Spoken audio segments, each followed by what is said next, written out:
আমি মুখে যা বলি সেই কাজটা করার ট্রাই করি।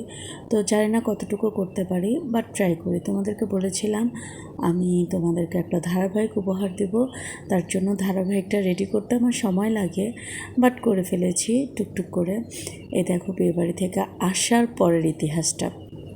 আমি তো যখন ঘরে আসি নাই তখনকার একটা ক্লিপ দিয়েছিলাম, আর এখন হচ্ছে আসার পর কি করতেছি তার একটা ক্লিপ তোমাদের জন্য রেডি করে ফেলেছি। তো তোমরা ভিডিওটা না টেনে পুরোটা দেখবা।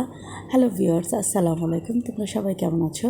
আশা করি তোমরা সবাই ভালো আছো। দেখো আমি কিভাবে অর্নামেন্টসগুলো খুলতেছি, আমার খুব কষ্ট হচ্ছে, বাট বিয়ে বাড়িতে যাওয়ার যে মজা সেটা তো আমাকে করতে হবে, আর মজা করতে গেলে একটু সাজা পেতেই হয়, এটা সবাই জানে। বাই দ্য ওয়ে, আমার এই ড্রেসটা কেমন হয়েছে বা আমাকে কেমন লেগেছে এই ড্রেসটাতে অবশ্যই আমাকে কমেন্ট করতে ভুলবা না। তোমরা যদি আমাকে অ্যাপ্রিসিয়েট করো তাহলে তোমাদেরকে আরও ভালো ভালো কাজ উপহার দিব। তা আজকের মতো এ পর্যন্ত কি, আল্লাহ হাফিজ, বাই বাই, সবাই ভালো থাকো।